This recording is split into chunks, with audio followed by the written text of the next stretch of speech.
తిరుగులేని బ్రహ్మరాత. ఒక చిన్ని కథ. కాశీలో గంగా నది దగ్గర ఒక వ్యాపారి ఉండేవాడు.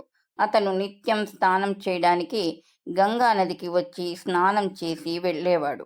అతనికి బ్రహ్మ రాసిన రాత చదివే విద్య తెలుసు. ఒకనాడు గంగా నది దగ్గర ఉన్న మర్రి చెట్టు దగ్గరలో నడుస్తుండగా కాలికి పుర్రె ఒకటి తగిలింది. దానిని చూసి ఛీ, వెధవ పుర్రె, ఇప్పుడే తగలాలా, మళ్ళీ స్నానం చెయ్యాలి అనుకుంటూ పుర్రెని కాలితో తన్నబోయాడు. పుర్రె తలుక్కుమని మెరిసింది. అది చూసి దీని తలరాత ఏంటో చదువుదాం అని చేతిలోకి తీసుకొని చదివాడు. వీడు జీవితాంతం కష్టపడతాడు. చిన్నప్పుడు తల్లిదండ్రులు చీవాట్లు పెడతారు. బడిలో పంతుళ్ళు కొడతారు. పెళ్ళయ్యాక పెళ్ళాం తిడుతుంది.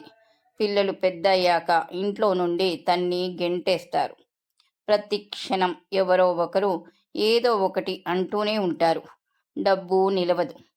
ఎవరైనా దయతలిచి ఇచ్చినా పోతుంది. బతికినంతకాలం కష్టాలు పడి పడి చస్తాడు. వీడు చచ్చిన 500 సంవత్సరాలకి వీడి పుర్రె ఒక స్త్రీ చేతిలో అవమానం పాలై మోక్షం పొందుతుంది అని ఆ పుర్రె మీద బ్రహ్మ తలరాత రాసి ఉంది. అది చదివి బ్రతికి ఉండగా అవమానం అంటే పర్వాలేదు, కానీ చచ్చాక కూడా పుర్రకి అవమానమేంటి? బ్రహ్మకి అసలు బుర్ర ఉందా అని అనుకుని ఆ పుర్రెను విసిరేయబోయి అసలు అవమానం ఎలా జరుగుతుందో చూడాలని అనుకుని దగ్గరలో ఉన్న మర్రి చెట్టు త్వరలో ఆ పుర్రెని దాచాడు. నిత్యం స్నానం చేసే ముందు ఈ మర్రి చెట్టు త్వరలో ఉన్న పుర్రెని చూసి పలకరించి వెళ్ళేవాడు. ఇలా కొన్నాళ్ళు గడిచిన తర్వాత బంధువుల ఇంట్లో వివాహం ఉంటే ఒక 10 రోజుల పాటు ఆ వివాహమోత్సవాలలో గడిపి వచ్చాడు.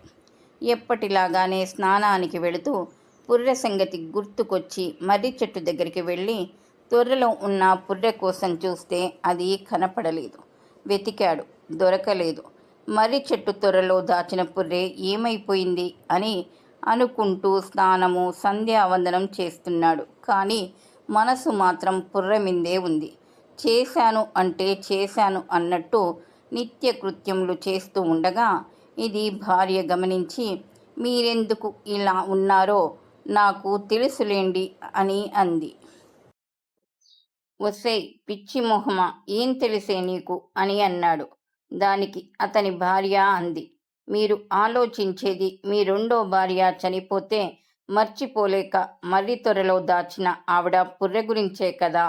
ఆ సంగతి నాకు ఎలా తెలుసనుకుంటున్నారా?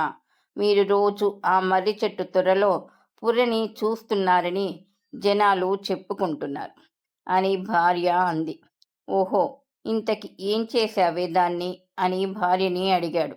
అది నా సవతి పుర్రె అని తెలిసి కోపం పట్టలేక ఇంటికి తీసుకొచ్చి వేడి వేడి నీళ్లు మరగపెట్టి దాని మీద పోశాను.